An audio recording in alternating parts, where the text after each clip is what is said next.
This program is brought to you by the partners of A Rood Awakening International. Help others find truth. Support A Rood Awakening International today. Sometimes we fall into the trap of misunderstanding or even mocking something we don't immediately understand. Hebrew manuscripts are certainly one of those situations. Some say that recently uncovered Hebrew manuscripts are fraudulent or that people are claiming that these manuscripts are something they're not. But tonight we're going to clear up some misunderstandings about these manuscripts and how it all backs up to discoveries made by Jim and Penny Caldwell and discoveries made by Ron Wyatt that are represented at a new exhibit at A Rood Awakening International. And we're doing it because it's the end of the sixth day. The sun is set, and this is Shabbat Night Live.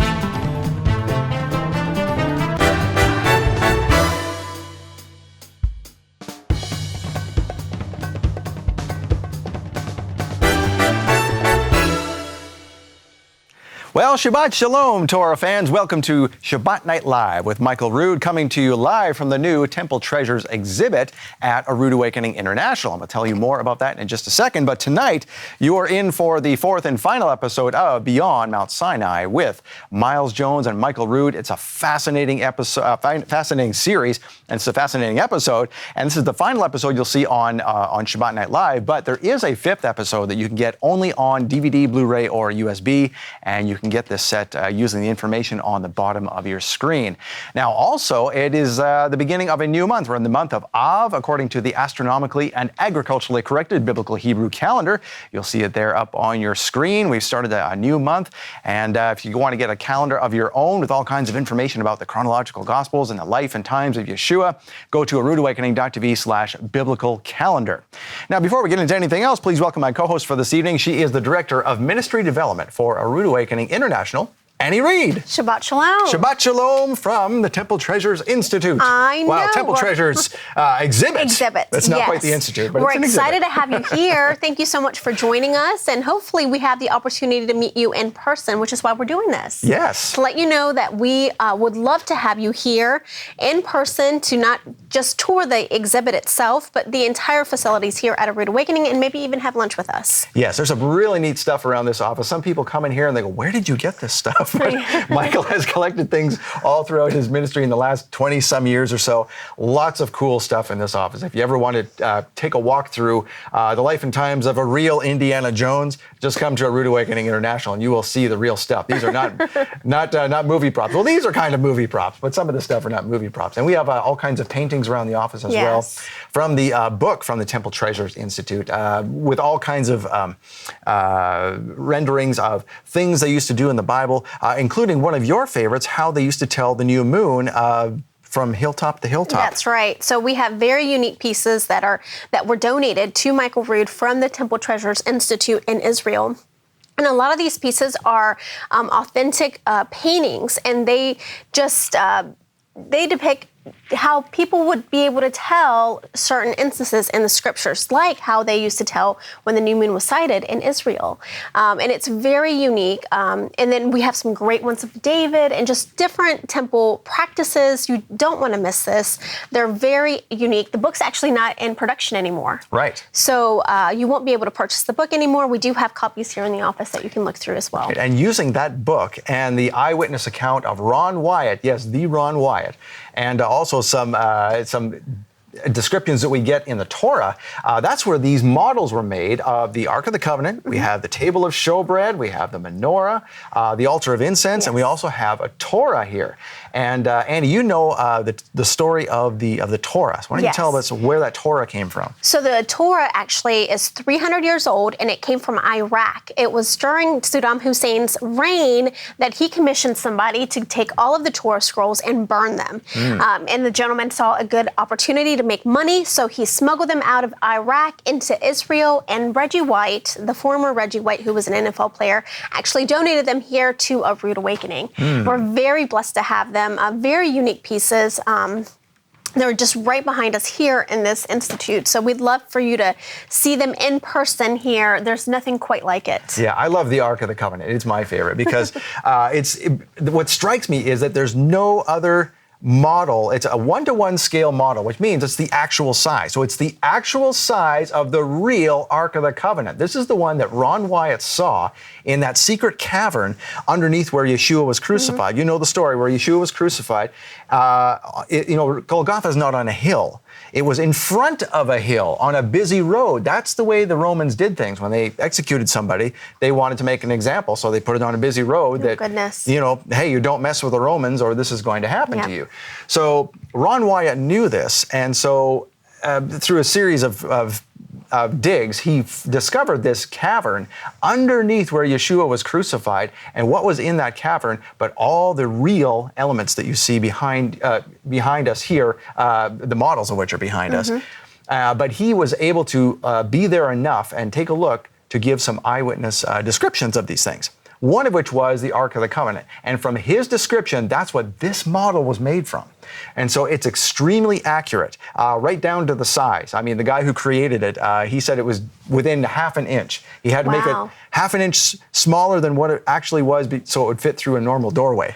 Oh, that's interesting to know. Yeah. Well, and these pieces actually give you a tangible understanding of Scripture. Mm-hmm. So you go back through the Old Testament, and even the New Old Testament, and start reading some of the Scriptures when it pertains to the temple, and you really get a good understanding and grasp of what was happening during that time and what is happening in the future.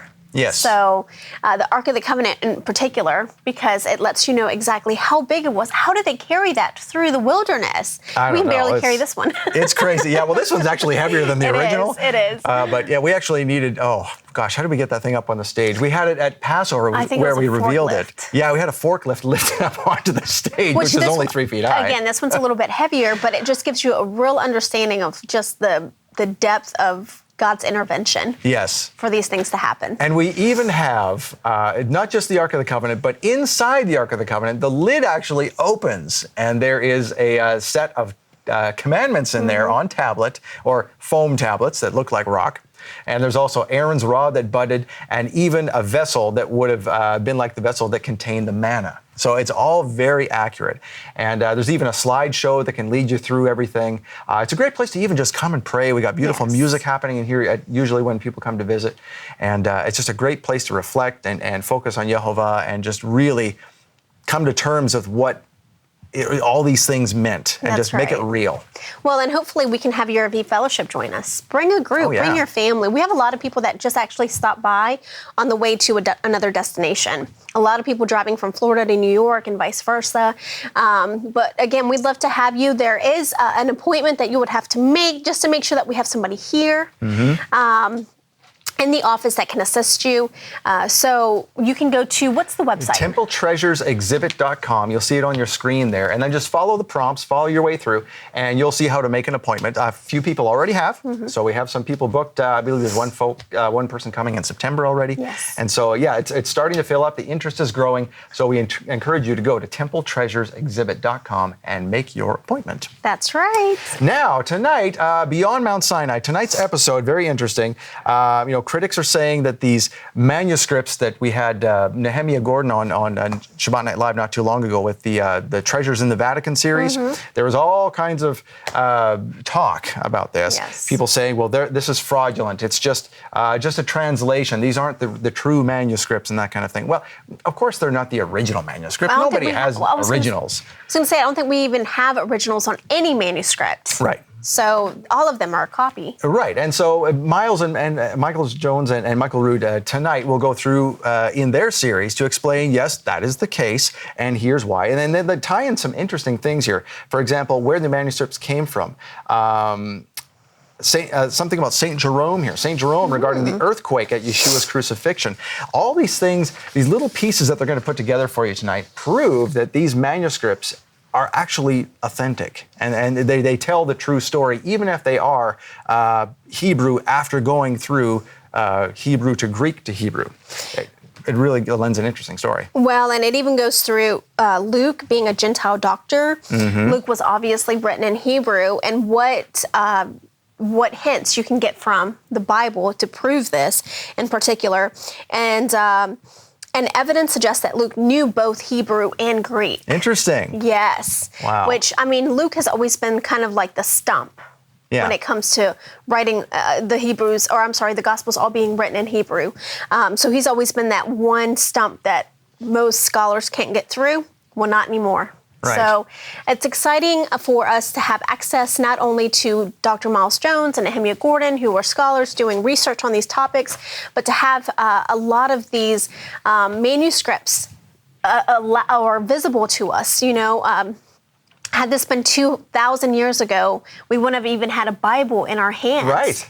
So we're living in a time that's very knowledge-based and a lot of opportunity for us to grow in our faith and learn. And Michael says something about what you're saying there on the back of it's what's written on the back here is taken from one of the episodes in the DVD set. But he says these are the greatest evangelistic tools that we have ever had in our hands. Just like you said, we now have proof of the reality of the Scriptures, and that's what he and Miles are going to get into tonight. So very exciting stuff. That's right, and it's the last week for it to be on sale, correct? That's right. Yeah. Typically, what we do is when we play these episodes for you on Shabbat Night Live, we have them at 20% off until the series is done, and then the price goes up to regular price. So we're still in that period for the last weekend. That's right, Annie. 20% off, and this is your last opportunity to get that deal. So if you want it, go right now to the information on the bottom of your screen, and you can get this DVD set, including the bonus 5th episode, which is not going to be broadcast. So there's a surprise for you there. Yes, and while you're at our website, please go to our monthly love gift. We're halfway through the month. You don't want to miss out on this teaching in particular. It's divine appointments. Now, for years, Michael has taught on historical and archaeological evidence. This month, or not just this month, but this season in his life, he's actually talking about the Holy Spirit. And it's beautiful. It's something that he's never taught on before. You don't want to miss this one in particular. It's about Philip disappearing. Now, what does that really mean? And Philip disappeared? Well, I know that was a surprise to me until I watched the teaching, and then you read it in Acts and go, oh yeah, I guess he did disappear. But it was on a road to Gaza where a eunuch was driving that chariot, which is why we have a picture of the chariot at the top there. And Philip met him on the road, and the eunuch was trying to make sense of the word. Well, Philip helped him with that, baptized him, and then the bizarre things happen. So Michael gets into this whole story and what it means, and it's called Divine Appointments because it reminds us the story to just seize those divine appointments that we have, like Philip had. Who knew he was going to run into a guy on a chariot on a desert road to Gaza? So we need to always be aware of these things, and that's what Michael teaches on in this.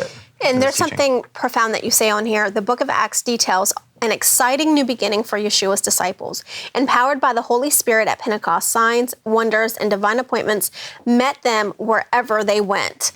Definitely want this teaching in particular, especially when you're having one of those moments in your life where you just need to push a little harder. This one will inspire you to do so. So that's for a donation of $50 or more. And thank you to those that donate with us on a monthly basis. You really help keep this ministry alive. We are broadcasting because of you, and our Ambassador Club members, and the Chronological Gospels is alive because of the executive producers. So we have a lot of people to thank. This month in particular, for your love gift of $100 or more, you'll get this beautiful microtallit. And now a microtallit is unique to this ministry. I don't think any other ministry does this.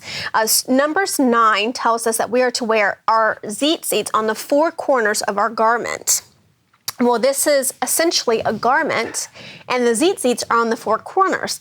But it's a very elegant and modern way of wearing a tzitzit. You put it through your belt loop right here, and there's your microtallit. Michael wears one daily. This one in particular has the name of God in Hebrew. It's Yehovah right here. And we won't be selling this one in our store in the future. These were made specifically for the monthly love gift in a very unique color. And it's for this month only again. So you definitely want to have this, especially if you're keeping God's word. You know, we're to keep all Torah. Right, as for men and women. That's why we had it black with just a blue, so it's universal. And because wearing the tzitzit is not just for men. No, it's for men or women. I mean, the Bible doesn't specify. Exactly. And so a lot of women who felt led to wear the tzitzit, wear the tzitzit. And that's just fine. And we encourage you to do so. It's a good way to remind yourself of the 10 Commandments. Yes. Now, speaking of the love gift, we have previous love gifts that are also available in July only. Yes. We only do this a couple of times a year. Once a year. Once a year. Okay. Once a year. And this is all previous Love Gift teachings, especially from Michael's 20-episode Love Gift teaching series that was called The Ministry of the Messiah. And that went from, it started all the way back in January 2016. That's right. So we have all of those plus 8 more, I guess, or no, more than that, 10 more. Yes. That are up to the current date, up to June 2018. What year is it? And all 30 of those are now on the front of our the website on the store. So you go to our store website, roodawakening.tv/store, and you'll see all of them laid out there, and you can pick out any one you want. Or anyone you missed. Anyone you missed, and it's the same deal as it was when they were first offered, and that is a donation of $50 each. That's right. We want to honor those that donated $50 or more at that time, so we have to do a minimum donation of $50, again, just to honor those that gave. But visit our website. You definitely want to take a look at the ones that were previous to this teaching on the book of Acts. Michael actually went through the entire ministry of Messiah, essentially, and took you through different scriptures and different references, biblical stories that you might have not remembered, or different perspectives. Right, and this even includes the two that when Michael took a short hiatus, Bill Cloud did a couple of teachings. Oh, yes. And that also includes, so it was the spirit of Esau and Jacob, the hand and the heel. So if you miss those two, those are also up there. So definitely take a look. You don't want to miss out. Michael knows that these love gifts are his best work yet, and we believe so too. These are unlike any other teachings that you've had on the air in previous months. Indeed. Well, thank you, Annie. So coming up now, we've got Beyond Mount Sinai with Miles Jones and Michael Rood. That is coming up in just a second here. It's the 4th and final episode that we're going to have on Shabbat Night Live. And of course, you can get the 5th episode only on DVD, Blu-ray, or USB. And you can use the information at the bottom of your screen to get that now at 20% off, as Annie noted earlier. And that deal will be gone as of Monday. And we just want to thank you for supporting Shabbat Night Live and making it happen. And we want you to remember to get this month's love gift, the Divine Appointments, along with the Micro Talit. There's only a few days left to get it. And if you want to know how to get it, well, here's how. Take a look.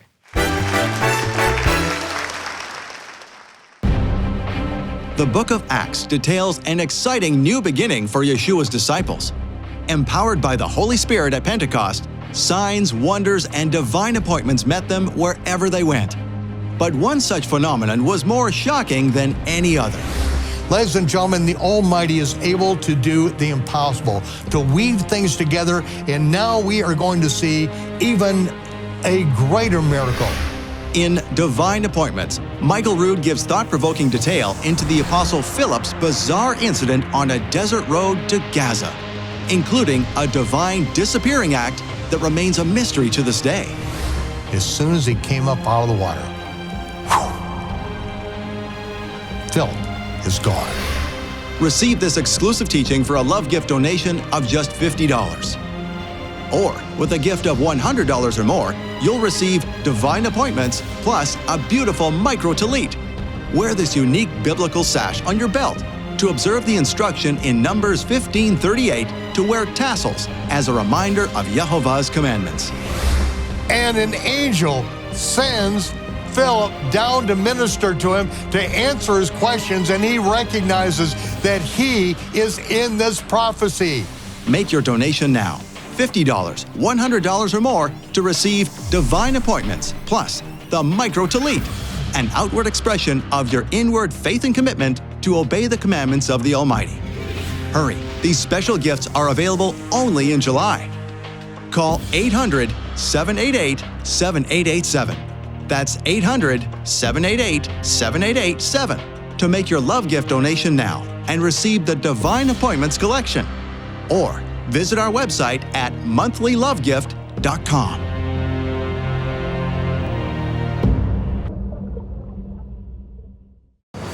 In the 1980s, Ron Wyatt and Jim and Penny Caldwell risked their lives to find the real Mount Sinai in the barren desert of Saudi Arabia. Today, their work is rapidly expanding biblical understanding and weaving together a prophetic tapestry with ancient documents tucked away in the Vatican. These are the greatest evangelistic tools that we've ever had in our hands to show people the reality of the scriptures. Michael Rood and Miles Jones uncover a Sinai mystery and reveal exciting new evidence now coming to light in Beyond Mount Sinai. This is the tie-in to the Great Secret. These were alphabetic inscriptions in the oldest alphabet known to linguistic science. Order this amazing teaching now, Beyond Mount Sinai. Call 800-788-7887. That's 800-788-7887. Or order online at aroodawakening.tv/beyond. Whether you are an executive producer, ambassador club member, or a faithful giver, supporter or viewer, thank you. We could not bring the truth of Yeshua to the world without you. your faithfulness is worth more than you know.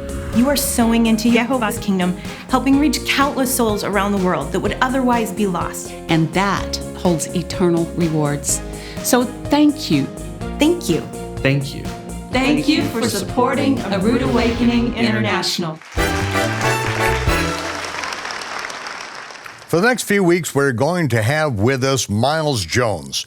Dr. Jones is a PhD in education and linguistics. He has been now for several years working on the translation of the Hebrew Gospels and that which is done in Catalan and also other versions of the Bible in the several languages with which he is familiar. And after we had Nehemiah Gordon come onto the program and reveal the Hebrew documents that he secured from the Vatican junk box, there has been a flurry of questions that have come up. And so Miles Jones is here, and I'm going to ask you some of these questions because Nehemiah is not here. And even though these were, some of them, addressed directly to him, we're going to step in and I'm going to let you handle some of these things and see if we can make some of these things plain to our viewers. Well, I will do my best. Let's go. Okay. Nehemiah, you said that these were original Hebrew Gospel manuscripts. Well, you know the answer to that one. Right. It's not a question. This is a statement that he said these are original Hebrew manuscripts. That is absolutely ridiculous. And a lot of the comments that we get are just, they have to come from people who didn't even listen to what was said, that they immediately jumped on a defensive bandwagon or attempting to tear things apart by making ludicrous comments and ridiculous questions. Now, this would, if I turn it into a question, did Nehemiah or I ever say that these are original Hebrew manuscripts? And Miles, you watched the program. You spent 5 hours with Nehemiah right afterward, going through other things that the two of you are interested in. And what, first of all, there are no original manuscripts. There are no original manuscripts of any book in the Bible, Old Testament or New. Absolutely nothing. These things are absolutely dust. I get that a lot myself. When the newspaper critique of my work on the translation of the inscriptions at Sinai, they actually reported that I said that I had found the original tablets of the Ten Commandments. Which of course I never said. And this is the official news media. Oh, well, that's how brilliant some of these news media scholars are. They want to jump to a conclusion. They want to make a ridiculous statement to make you look like a fool. Or they have that level of understanding, I suppose. But there aren't any original documents. We ascertain the origin of it through textual criticism. You examine what it says, if it's correct. For example, if there's a text like the 29th chapter of Acts is out there, and they're called the Sonini manuscript, and it talks about miracles of the cross, and it says that it's a first century manuscript. The cross did not come into the creed until the 4th century under Constantine. Constantine put the cross in the creed. So anything that claims to be a 1st century manuscript that's talking about the cross, you might be surprised to know, but the cross is not mentioned anywhere in the Greek New Testament. They use the word stauros, which is stake. Constantine put the cross into the creed. Anything that mentions it before that is not a 1st century document. Now, that's an important point, because stauros simply means stake. Right. Now, it was the Romans, the Romans who conquered Persia, and they worshipped Tammuz. It was really Mithra at that point, but that was a Persian version of the Babylonian Tammuz. The name changes from culture to culture, same religion. That's right. And Tammuz is born on December 25th. Right. That's why we see in the Roman records that they worship Sol Invictus Mithra, who was born on December 25th. And what's his sign? The Babylonian Tau, or the cross. And when the Romans conquered Persia and the Roman soldiers took on the worship of Mithra, they put on their battle standards and on their shields the cross. Yes, so the cross was on the Roman standard long before Constantine came along with his story about seeing a cross in the sky and winning this miraculous victory at Milvian Bridge. They had been having that cross for at least a century. That's right. I was at Orange, France. I ran across the Arc de Triomphe in Orange, France when traveling through Europe. And there, on the shields, the battle standards of the Romans who conquered Orange, France, is the sign of the cross. It's the cross. A pagan cross. That's right. It's an ancient symbol. It's ancient. It's the cross of Mithra. Right. It's the cross of Mithra. That's right. Okay. So this thing about, whether it was an upright stake and all, we know that the Romans sacrificed their victims on crosses. But this was not a holy relic in any way, shape, or form until Constantine brought the cross of Mithra into this whole thing, because it was already the worship of Mithra that was symbolized by the cross. And also by Saturnalia, the Christmas feast, that was a Mithraic feast day, and also Easter, that was a Mithraic feast day. So Constantine was a devotee of Mithra, and he integrated all of those pagan feast days and practices into Christianity. Okay. Hey, this is all the time that we got for that. We are going to take a break because we have a word for our sponsors. And you are our sponsors and our only sponsors. And we are not going to monetize this by YouTube. We are not going to let Pfizer or Squibb or Bayer Aspirin or any of the pharmaceuticals sponsor this, because we want to be free to speak the truth. And we will do so, but we need you to stand with us. We'll be back in just a moment.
In the 1980s, Ron Wyatt and Jim and Penny Caldwell risked their lives to find the real Mount Sinai in the barren desert of Saudi Arabia. Today, their work is rapidly expanding biblical understanding and weaving together a prophetic tapestry with ancient documents tucked away in the Vatican. These are the greatest evangelistic tools that we've ever had in our hands to show people the reality of the Scriptures. Michael Rood and Miles Jones uncover a Sinai mystery and reveal exciting new evidence now coming to light in Beyond Mount Sinai. This is the tie-in to the great secret. These were alphabetic inscriptions in the oldest alphabet known to linguistic science. Order this amazing teaching now, Beyond Mount Sinai. Call 800-788-7887. That's 800-788-7887. Or order online at aroodawakening.tv/beyond. Whether you are an executive producer, ambassador club member, or a faithful giver, Supporter or viewer, Thank you. We could not bring the truth of Yeshua to the world without you. your faithfulness is worth more than you know. you are sowing into Yehovah's kingdom, helping reach countless souls around the world that would otherwise be lost. And that holds eternal rewards. So thank you Thank you. Thank you. Thank you for supporting A Rood Awakening International. The composite of the gospel records tell us that before the Passover lamb was sacrificed the following morning, that Yeshua had his Last Supper with his disciples, in which he took bread, arton, leavened bread, and he took wine, and he said, "This represents my body, which will be broken for you. This cup represents my shed blood, which will pay for the iniquity." It is this very thing that the Melchizedek shared with Abraham. As Yeshua said, Abraham saw my day and rejoiced. And when the Melchizedek brought forth bread and wine, he shared with them about the coming of the Messiah, about his broken body, about his shed blood. And Abraham gave a tenth of everything that he owned and laid it at the feet of the Melchizedek. He saw Yeshua's day and he rejoiced. And so now, every time we do this, every Sabbath, every meal in which there's bread and wine, in which we take this and we bless the Most High. Baruch atah Yehovah Eloheinu melech ha'olam, hamotzi lechem min haaretz. Blessed are you, Yehovah, our Elohim, King of the universe, who brings forth bread from the earth. Yeshua said, "This is my body, which is broken for you." As often as you do it in remembrance of me. And then Yeshua took the cup, and he said, "Blessed are you, Yehovah, our Elohim, King of the universe, who brings forth the fruit of the vine," the creator of the fruit of the vine. And every time we do this, we do remember his death and what he did for us until he comes. One day, at the marriage supper of the Lamb, Yeshua will lift his cup and say, "I have not had a drop of this, as I promised at the Last Supper. I've been waiting for you. Now, l'chaim, to life everlasting."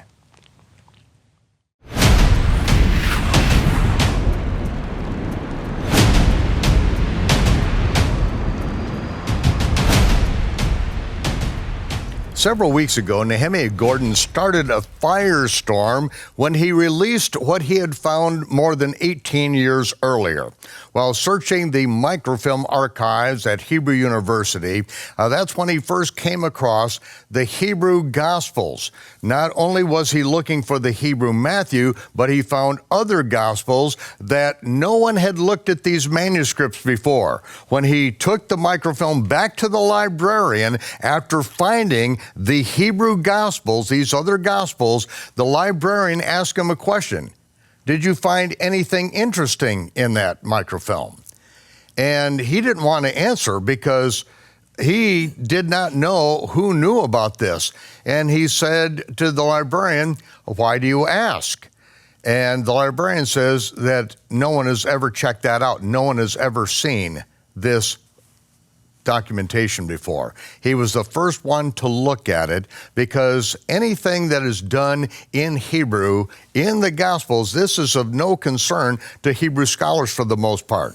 And it's of no concern to Christian scholars because they have stood on the ground that the Gospels were all done in Greek and all the scholarship has been done in Greek. And even though we have 250,000 variations in the 5,000 Greek manuscripts that exist, and there are questions that are posed that were not answerable until the ancient Hebrew text of the Gospel of Matthew came out. And so there are literally treasures that have been hidden for hundreds, yes, for now more than 1,000 years, 2,000 years, that our guest on this program has been deciphering and tracing these things back. And so I've asked Miles Jones to come back. He's a PhD in linguistics, a PhD in education, and he is the one that deciphered the code, the writing of God that is at Mount Sinai.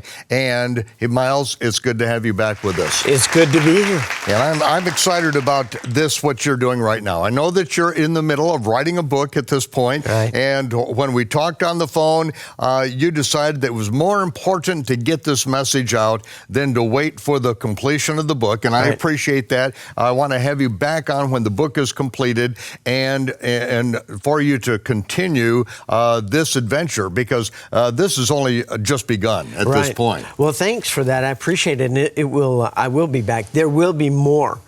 There will be more. I had prophesied a long time ago that when I started this 5 years ago, that once the cat was out of the bag, the Hebrew Gospels were out there, all the libraries and churches and museums that are sitting on copies of it, because it is a forbidden manuscript. Remember, the Messianic church has been hunted to extinction, they thought, and the Hebrew Gospels were targeted for extinction because they were a threat to the authority of the church, to Greek primacy, to Greek scripture, to the Greek church, to Latin primacy, to the Latin church, the Roman church.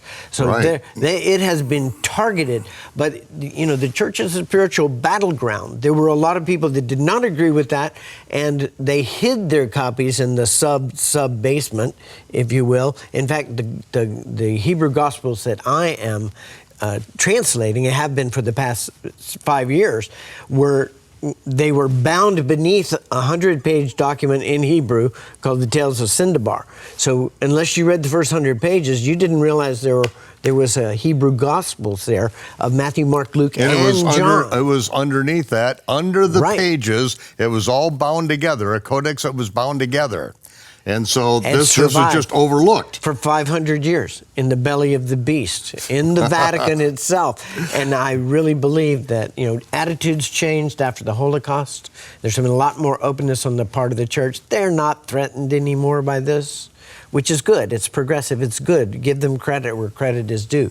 They have been open about this. The Vatican has released this document to me so I could study it, and other documents that we're talking about. It's been so exciting the past few weeks because they're starting to pop up like flowers in the spring. Exactly like I said, once the cat is out of the bag, there's no reason to sit on these valuable documents anymore that were forbidden by the church. Now the Vatican leading the way, that is starting to happen. So Nehemiah and I have been busy. Nehemiah was studying the oldest manuscript of the Hebrew Gospels, the Shem Tov manuscript of Matthew. And I was studying the second oldest, about 100 years later, but done in the same area of Spain, Catalan, ancient Sepharad. And when we got our energies together, it was a pretty, lots of sparks were flying. Well, we have from the Vatican Library, we actually have the photographs of the manuscripts, and we're working right now to get the permission for publication so that everyone can have these. Nehemiah is working on this in an attempt to do a coffee table book to where we not only have the photographs on parchment, as far as the Gospels are concerned, but also the modern transcription and the modern translation. He's already been working on this in the Book of Revelation from the British Library, but for believers to have it, especially Messianic Jews in this generation, to have those ancient documents reproduced, have this on the coffee table, this is going to open up so many incredible doors. The most incredible is the truth of the Word, the sacred Word of God. I always tell people, that question always comes up, what difference does it make whether it's written in Greek or in Hebrew? And I say it doesn't make any difference unless you care about the truth of the Word. You know, everything gets filtered through another language, another culture, a whole nother way of thinking through Greek thought. In fact, Yeshua the Messiah himself becomes a Greek philosopher. And the differences are significant. From that perspective, from that inaccurate perspective. You know, and as I say, okay, we have to admit that we have most of the Gospels and most of the translation have come from Greek. But the first thing we have to understand that even though these are Greek words, this is not a Greek culture. It has to be interpreted and understood through a Hebraic understanding, and that's the only way it can be done. We have so many things, the unsolvable mysteries in the Greek that are translated over to English that translators and modern readers just gloss over. They read right by. They know that they don't understand it, but they don't go back to the simplest understanding that everyone to whom it was originally addressed, they understood this with absolute clarity. Right. Well, since the beginning of Christianity since the beginning of the textual history of the Bible, they have been correcting it from the Hebrew Gospels in the beginning. But then once it was translated into Greek and then into Latin, they wanted to get rid of the Hebrew because it was a threat to the authority of the church. Right, and there are so many points of clarity in the Hebrew version of the Gospels and what we see in the Vatican. Right, there are differences. In the first pages of Luke, what do we find that is, just about universally denied now, even among the Messianic Judaism cult, the people that try to attach rabbinic Judaism and make a Messianic version of it? They want to say that the name Yehovah was not known and no one spoke that. And here we see in the Gospel of Luke, Yod He Vav He, with all the vowel pointings. That is the latest manuscript to come out, and it's a new one. And it's highly significant that the Messianics, because whenever you see a Hebrew gospel, we're talking Messianic scribes. Because the that's Judaic right. That's church, an important thing to. They were being prosecuted for this by the Christians, so they were burning the Hebrew gospels.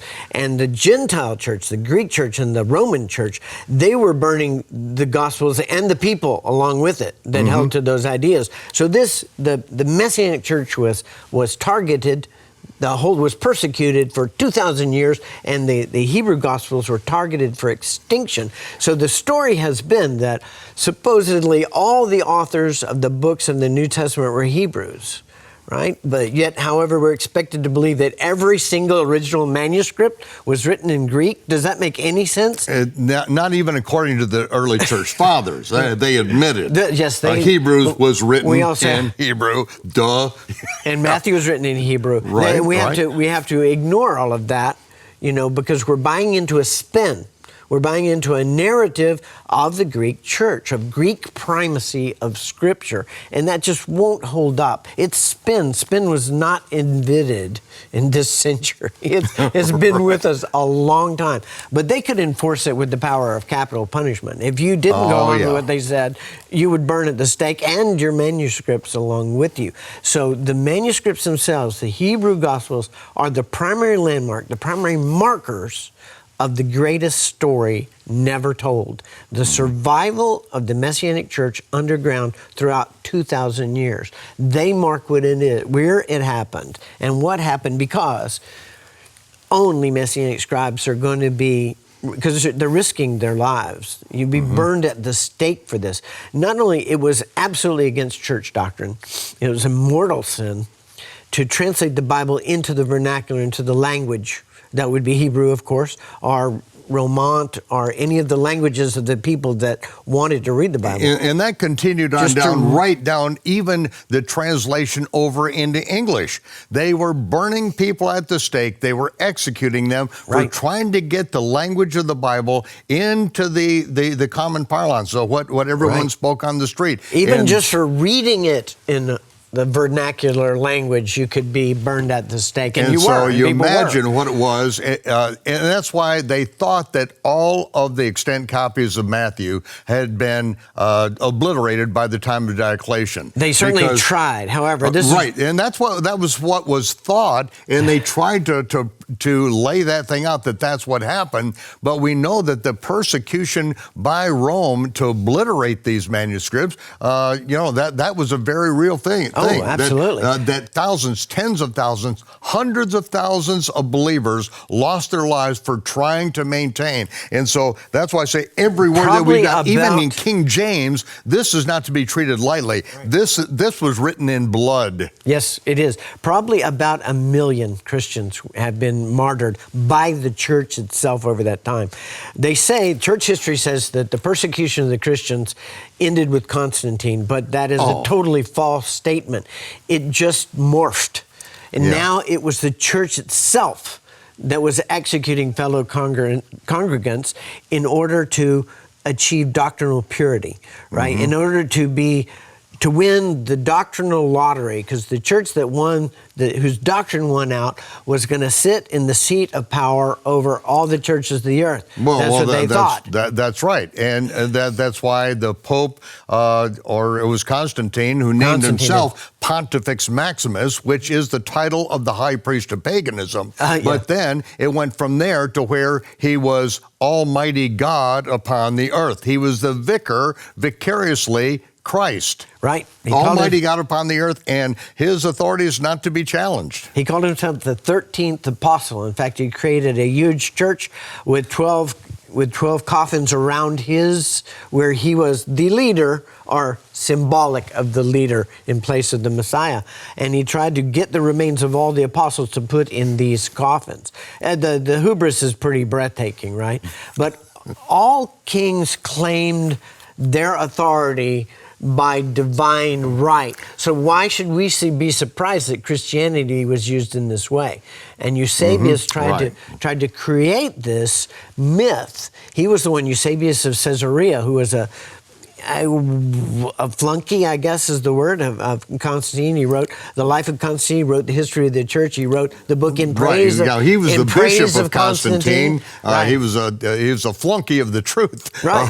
But he created the 3.5-year ministry, which had never been thought of before, which you talked about in the chronological Gospels, and proved definitively that it could not have been a 3.5-year ministry. Right. Well, it was a 70-week ministry. And that's something that you spent a great deal of time researching on, because it took me 20 years to ferret that thing out, that it is impossible to put together the Gospels with a 3.5-year ministry. Yes. It's nonsense. It contradicts the testimony of the other 3 Gospels. And even in John, they never mention any of the feast days more than one time. If it was 3.5 years, you would have 4 Passovers. You'd have 3 Sukkot. You would have all of these, and they never mentioned more than one time. It was clearly a 1-year gospel. John 6:4 was an insertion, mistakenly by a Greek copyist, or perhaps by Eusebius himself, to promulgate the 3.5-year ministry, because it signaled the end times. When the Messiah would return, he would rule over all the nations of the earth, and he would end the persecution of Christians. Well, who did that? Constantine. So he is the vicar of Christ, who's finally returned to his throne in Rome, not in Jerusalem, but in Rome, to rule over mankind. But he was not the Messiah. He was a false Messiah, because he took the bishops up on a tall mountaintop, symbolically, and said, if you will just bow down to me, I will make the church the premier religion of the world. And they bowed down to him, right? And that's what happened. And at that point, isn't that what Satan took Yeshua up to to a high peak and said, "Bow down to me, and all these kingdoms will be yours"? That's exactly my point. That's exactly my point. So what did Constantine do that we know he was a false Messiah? Well, this is when up until then, the Messianic Church, and later the Nazarene Church and the Apostolic Church, were a part of the Judaic religion. All Christians, whether Jews or Gentiles, were really considered a part of Judaism. It was a sect of Judaism. It was accepted as such. It was Constantine who finally finalized the divorce. It had growing anti-Semitism. Constantine effected the divorce. From now on, all Messianic believers, Jewish or otherwise, would be considered heretics. They would be burned, and their books would be burned along with them, and that is the pattern that they pursued for the next 2,000 years of persecution of the Messianic Church. But they failed to extinguish it. The churches survived. They sparked the Reformation. They also sparked the Renaissance, because they had they had forbidden, really, the study of Hebrew and the study of Greek. So how did they do that? So we lost all the Greek masterpieces that formed the model of Western civilization. That's why they called it the Dark Ages. They came back in from the East through Arabic translations that were translated by Messianic scribes in the Messianic Church, the resurgent Messianic Church in Spain.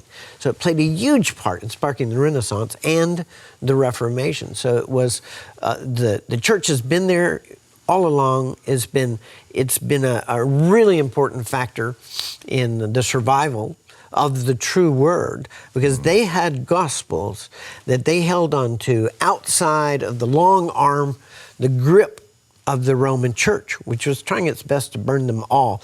And how would they do that? Because they don't know Hebrew, right? They don't even want anybody studying Hebrew. So how would they do that? Well, they just burnt all Hebrew manuscripts. So for a period literally of 1,000 years from the time of Yeshua, HaMashiach, there were no Hebrew manuscripts. Now remember, this is from a society that has been the most literate society in history. The Jews, right? And the Messianic Jews had the same educational tradition. No Hebrew manuscripts at all. Zero. Zip. For 1,000 years, they were all burned, right? Until the discovery of the Dead Sea Scrolls, and they date to the 2nd century, so that reduces it to an 800-year period of absolute silence on Hebrew manuscripts. But obviously they were stashed away because they're afraid of them being destroyed. So this discovery now of the Hebrew Gospels is just epic. It is so exciting. This is a story, I call it the greatest story never told. I don't think I'm going to let you completely steal that one because really, that fits so much. From you already. that fits so much with the Gospels. Because nobody is teaching what Yeshua taught. And that's what he said. He told his disciples, you make disciples and teach them what I taught you. Yes. Instead, what we get are sweet baby Jesus stories and all sorts of insipid drivel that is passed off instead of teaching what he taught, because that is the gospel of the kingdom. And this is where the real separation with the Messianic believers in the synagogue system, because Yeshua stood up against rabbinic Judaism. He stood up and vehemently violated the rules and regulations that were eventually encoded in the Talmud, but the invented rules and regulations, the takanot of the Pharisees, he stood up against, and that is why they were plotting to, and then finally delivered him to the Romans for his execution, because he was stripping their authority. Right. And heaven was endorsing it by these incredible miracles. Every miracle that Yeshua did, he was deliberately violating Pharisee law. And so now when the believers, the followers of Yeshua, which are called followers of the way, right, they are. Throughout the book of Acts, these people there's a war going on in the synagogue system to where the Pharisees are trying to hang on to their religion, and the followers of Yeshua are trying to teach the Torah clean. Right. Torah, not with all these rules and regulations added, but to separate the rules from men from the living word, which is Yeshua's instructions, which he is following exactly and showing us how to live out what Moses gave us from the mountain. All right, so you've got these two forces there. They were trying to separate themselves from the commandments of men, the takanot, the things that have been added on to the Judaic religion, and keep what was right. At the same time, they were trying to remain imitators of Yeshua HaMashiach by keeping the feast days, and the other commandments that were still relevant. Obviously, animal sacrifice and a lot of the temple ceremonies and stuff, they were abrogated with the crucifixion, the sacrifice of the Son of God. But they didn't discontinue until the destruction of the temple, though. No, they didn't. That's correct. But that happened upon his crucifixion, really, and then the whole temple was destroyed 40 years later. But the temple was broken and defiled and profaned. Okay, upon the crucifixion. So to clarify on this, the Pharisees' records tell us that the 40 years before the destruction of the temple, that the Yom Kippur sacrifice and miracle, the miracle that took place on Yom Kippur of the scarlet cord turning white, that it never happened again. That's exactly right. And when 40 years before, and according to Maimonides and the Jewish scholars, the destruction of the temple was in 68 of the Common Era. It was the year before before the 380th Greek era that the temple was destroyed. What is 40 years before that? It's 28 of the Common Era, the year Yeshua was crucified. So when he was crucified, from that moment on, the Yom Kippur sacrifice, the miracle that happened, that heaven endorsed this, the miracle never took place again, and they still have to acknowledge this today. And if the Pharisees could wipe that out and pretend it didn't happen, they would do it. But they can't do it because they documented it themselves. This is what happened. The year Yeshua was crucified, the Yom Kippur sacrifice and miracle never happened again. And year after year, until the temple was destroyed, this was an omen. And there were several just deeply troubling omens. Right. And so this is where we have in Hebrews is that, you know, the sacrifices that were done, and this is important for people to understand, the sacrifices that were done were to remind us that we broke the blood covenant and we incurred the death penalty. So instead of being killed immediately, as God said, stand back, Moses, I'm going to kill them all right now and start with you. Instead, Moses interceded, and the Almighty then put in place the sacrifices. And that is when Moses went back up to the mount, and the Almighty gave him the detail concerning the brazen altar of sacrifices. And sacrifices were added because of the transgression, breaking the blood covenant. But when Yeshua paid that penalty, bam, no longer was that miracle shown from heaven. No longer was it acceptable. The sacrifice of that twin goat, that baby twin goat. It was shown. The scapegoat. That's right. It never was effectual again. And so that very moment, that is when the death penalty was paid. Yeah, exactly. And that's what it was. And people do not realize the whole role of the Messianic church, the true church, the original church, has been totally downplayed. They were the seminal central player in the first centuries of the Christian era. The apostles went to all corners of the world, and they carried the Hebrew Gospels with them. Before Rome even became an established church. Right. Rome's not even in the picture. They're not in the picture yet. There were some people there, but it was, you know, the Hebrew apostles who took it. They took the Hebrew Gospels. We have, in the early literature, we have it cited as being found in obviously in Israel, but also in Egypt, in Syria, in Yemen, in India, in Constantinople, in Alexandria, just all over the place. The Hebrew Gospels had been taken, and they were teaching from that. They were teaching from that word, from the Hebrew Gospels, and all of that is ignored. They made the seedbed of Christianity, which spread into the Greek churches, into the Gentiles, mostly Greek, and let's trace this back for the people for a few minutes, because the apostles stayed in Jerusalem. The sent ones weren't. They didn't go up from there. They stayed in Jerusalem, and this is when Shaul was sent by the Pharisee Sanhedrin over to Damascus to continue to arrest believers, and he was sent to the synagogues. Yes. To arrest believers, followers of Yeshua, in the synagogue and bring them back in chains.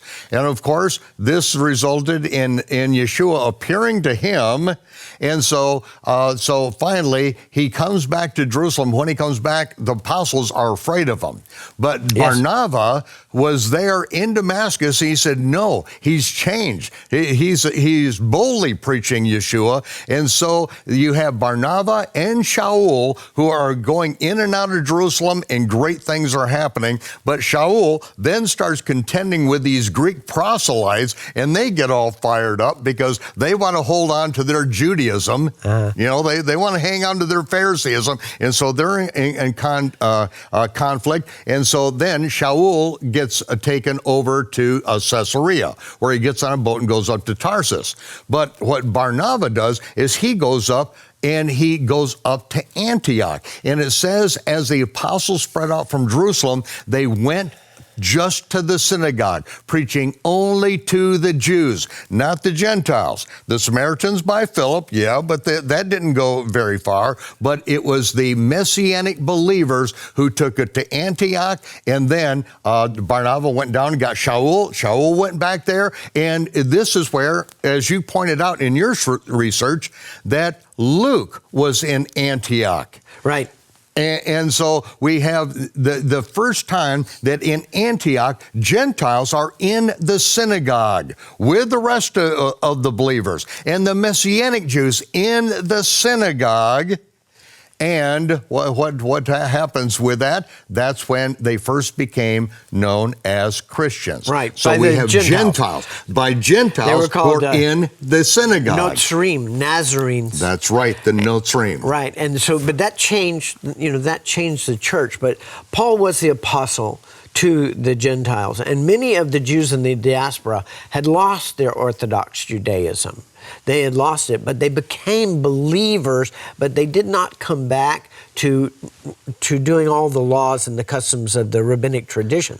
The Orthodox believers in Yeshua in Jerusalem were zealous for the law. So you have this contradiction. But zealous for the not only the law, but you have those who are believers who were Pharisees who are holding on to rabbinic tradition. Yes. And that's where a big conflict comes in. That it will the always, throughout the book of Acts. The conflict, and that is what caused the divorce between the Greek church and the Messianic church. It is this conflict. This is why they were so upset with Paul, because they believed he was teaching this, that it was okay for them to not obey the law.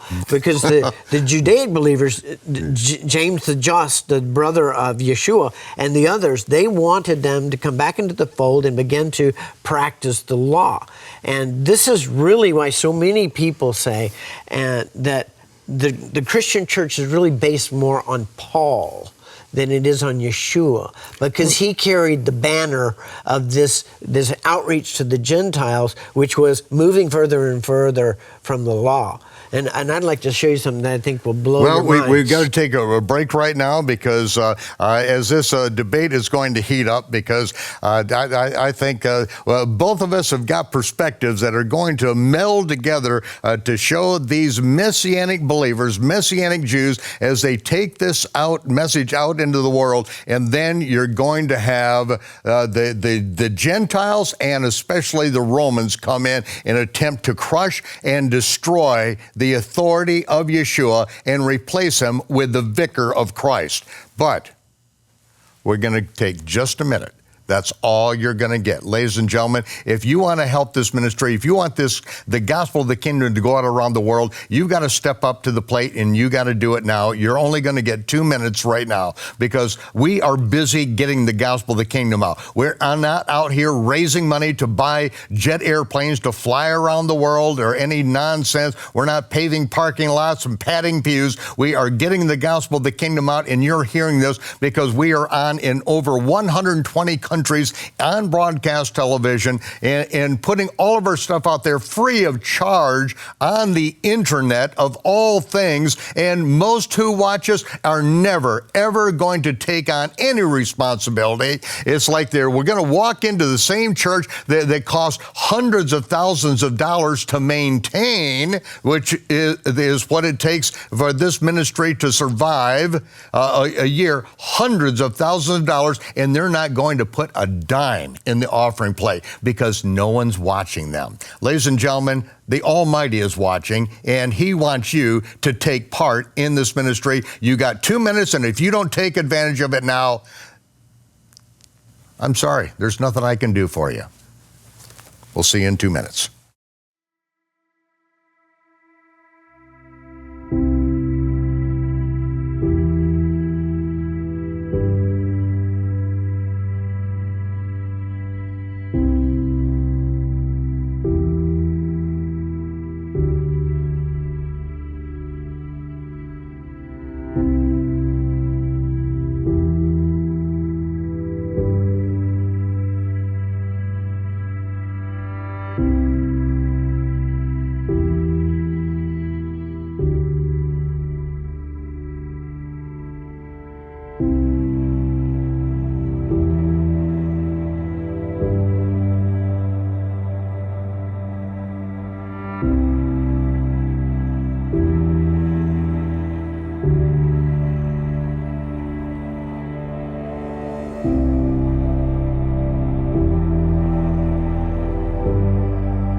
We're back with Miles Jones, and things are heating up here on the Rood Awakening studio because we are exploring things back in the foundation of the Christian church, as it was first called Christians in Antioch. But what was going on? These were Messianic Jews and that were going to the synagogue, and this is something Miles and I, as we were discussing this, we felt that this needed to be clarified.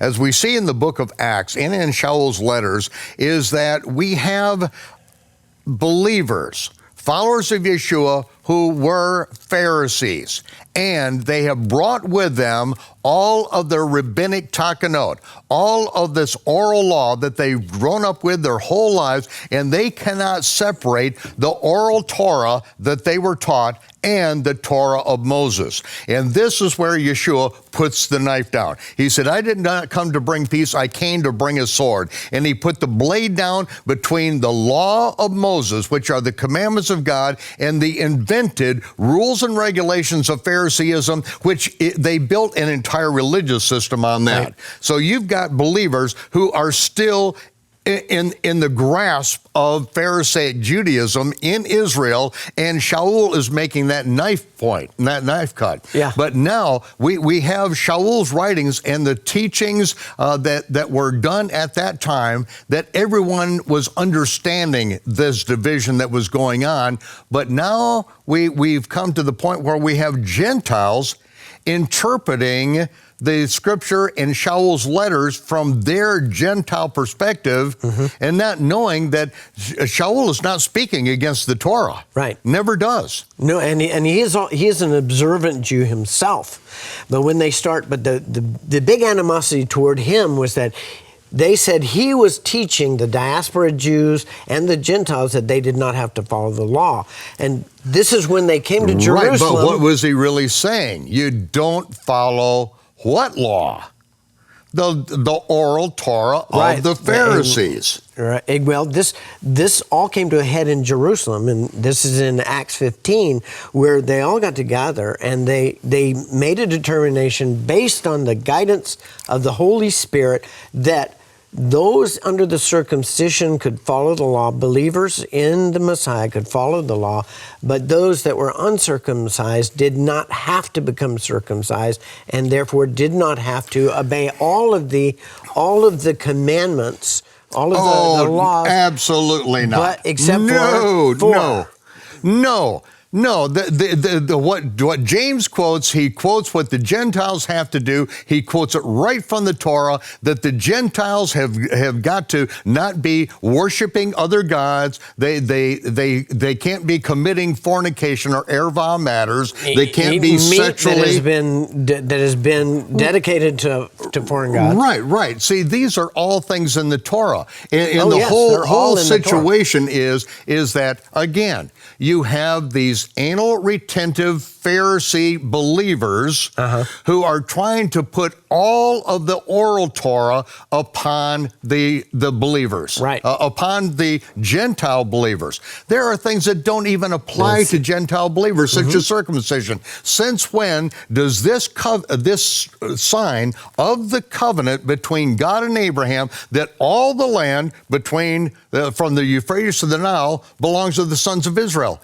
Gentiles don't get in on that unless they want to. Right. But to enter into the covenant with Yeshua, into the renewed covenant, that doesn't require Gentiles to go under that particular thing. That's one thing. But then when it comes to all the takanot of the Pharisees, that's what everyone is saying. No, the Gentiles don't have to do that. The Gentiles, the Torah is, and this is what it says, the Torah is taught every week in the synagogue. The Gentiles want to come in and learn the Torah like they are in Antioch, in the synagogue, then they have to abstain from these things, because if you don't agree to that, you don't even come into the synagogue.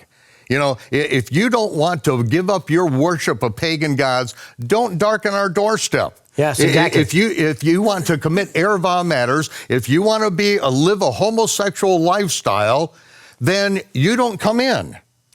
That's what it's saying. And they did. They continued to attend synagogue, sometimes church as well on Sunday, but they attended synagogue up until the 4th century when there was church on Sunday? There was later on, yes, the church on Sunday, the Sunday. Lord's Day, right? That happened in the 2nd century. They started to split away and have different customs. Okay, well, we're back in the 1st century, but take us through, because you've done some research in Yeshua's dynasty, the family dynasty, and tell us a little bit of what you found. This is part of the greatest story never told, because they took a sharp right turn halfway through Acts, and after that, everything in the New Testament is basically about Paul and the Gentile church. And so that's what happens after the Gospels. And they moved away from the Messianic church as fast as they could. And the Gentiles, and they declared the already Messianic started to add in some of their pagan traditions. Right, they did, yes. Constantine did that. Religious syncretism, Christmas, Saturnalia. Easter, the feast day of Easter, a Babylonian sex god, and those that did not follow that would not worship the resurrection of the Son of God on the feast day of a Babylonian sex goddess. That's right. They were declared called heretics. They were called quartodecimans, which is Latin for 14, because they held to the 14th day of Nisan, which is the day that Yeshua sanctified with his own blood. As the day of resurrection, of the day of his crucifixion, and then the resurrection 3 days later.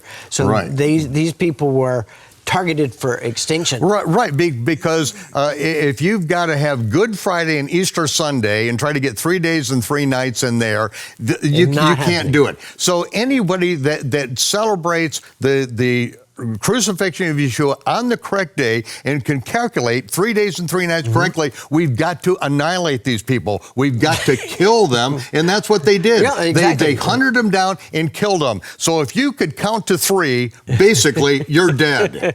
Okay? You got to admit, whatever the Pope says, that's right. The Pope is God. That's it. Now, what would have happened if they hadn't taken this sharp turn into the Gentile Greek church, focused all on Paul's message, the message to the Gentiles? This is what you would have seen, because the Messianic church continued, and I swear this is probably going to blow your mind. You'll never hear this from the pulpit, but the Jesus dynasty that's why continued. You're here, not behind the pulpit. Okay, go ahead. The Jesus dynasty continued to build a Messianic church, and this is all in Scripture. Of course, there's plenty of argument about it. Okay, now we're going to separate Jesus dynasty. We're not talking about him and Mary Magdalene getting together and having offspring that will become the kings of Europe. Okay, we're not talking that. We are not talking about that. Okay, we're talking about the Yeshua dynasty. I should say. Now we've clarified that. Let's see. This is fascinating. His parents were Joseph and Miriam. We know about them, Joseph and Miriam. But Joseph had a brother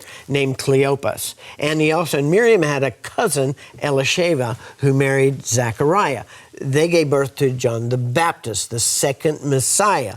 There was the prophecy of the 2 Messiahs. All the Hebrews at that time knew it. Now, Yeshua was a Messiah, but he was also the Son of God. There was a difference. But Cleopas, the brother of Joseph, he had 2 sons, James and John, and Jude Thaddeus, who both became apostles. So these were relatives of Yeshua who became apostles. He also had a daughter, Salome, who married Zebedee, and she had 2 sons who also became apostles. That's James the Greater and John, the Apostle John. Cleopas also had another son, Simeon, and Simeon took over. Now, after the crucifixion of Yeshua, the Messianic church in the very, very difficult times was taken over by James the Just, who was a very righteous man. He is a very Orthodox Jew, but he was a believer in the Messiah.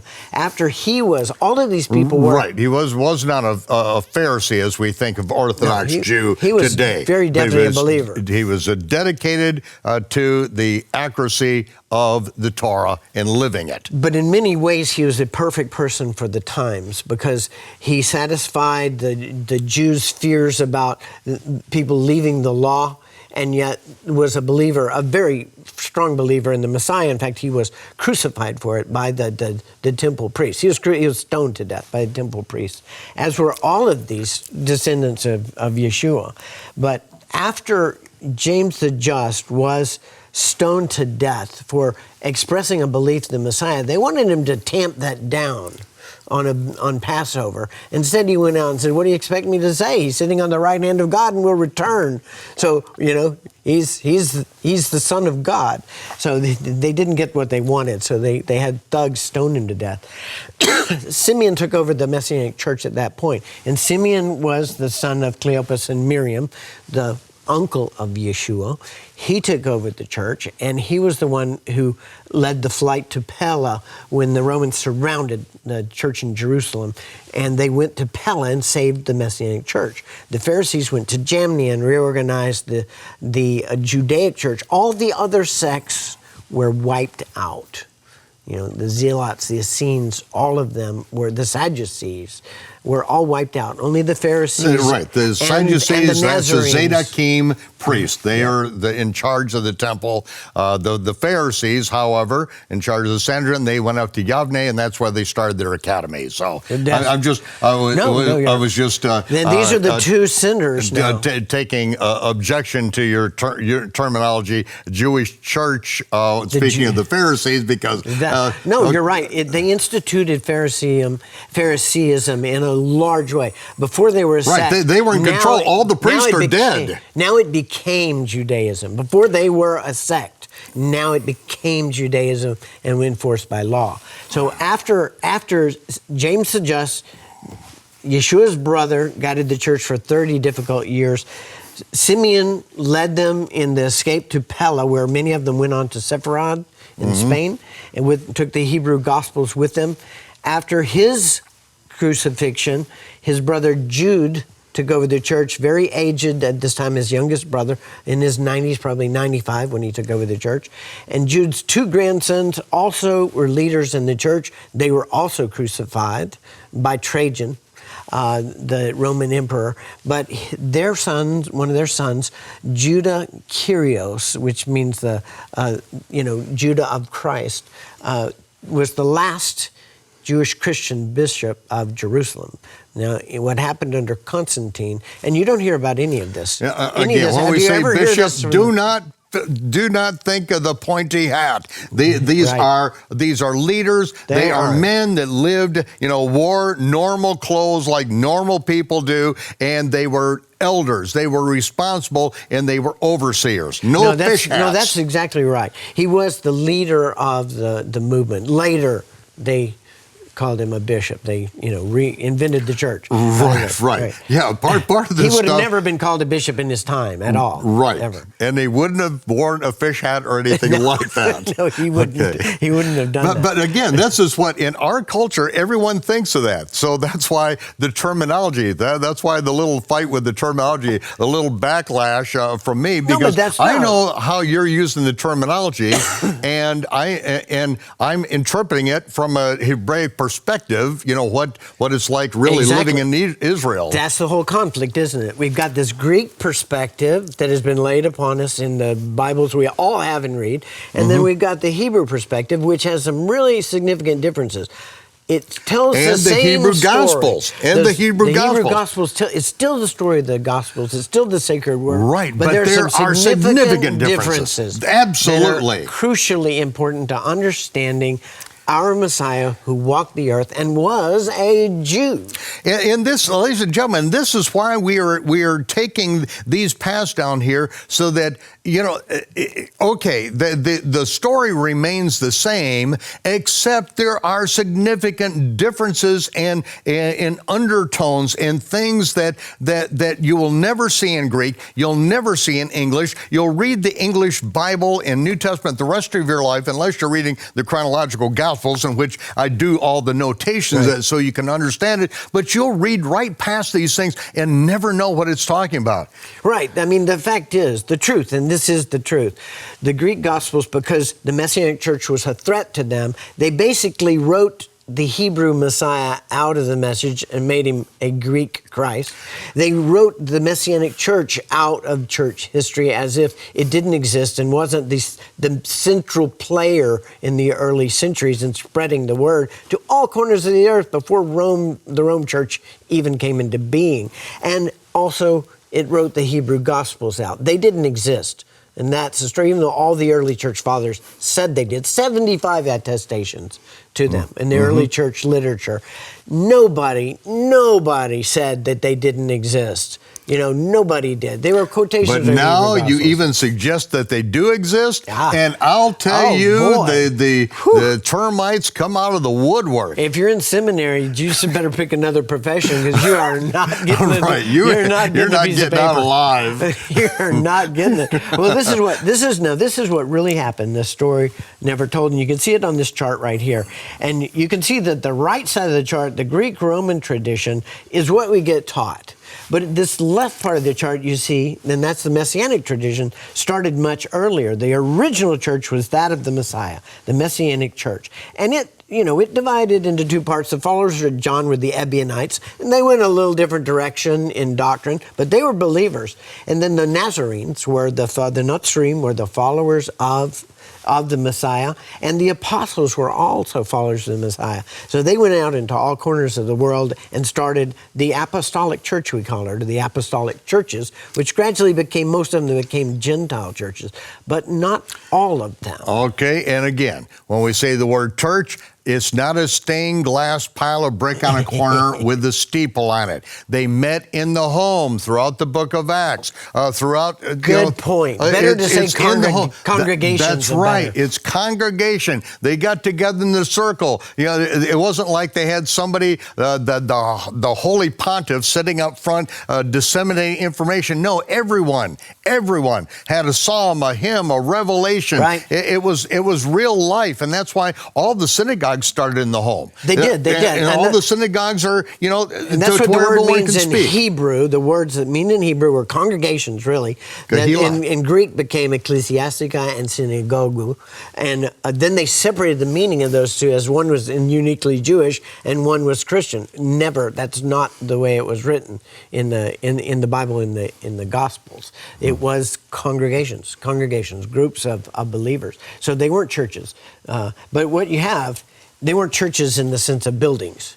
They were churches in the sense of congregants. Right. Of followers. Not of buildings. So Don't think of buildings. It was these apostolic churches, the apostles, who took and created the Greek church. And remember, we've already been decades and even centuries down the road before there are many Greeks until they overwhelmed the number of Jewish Christians that were out there.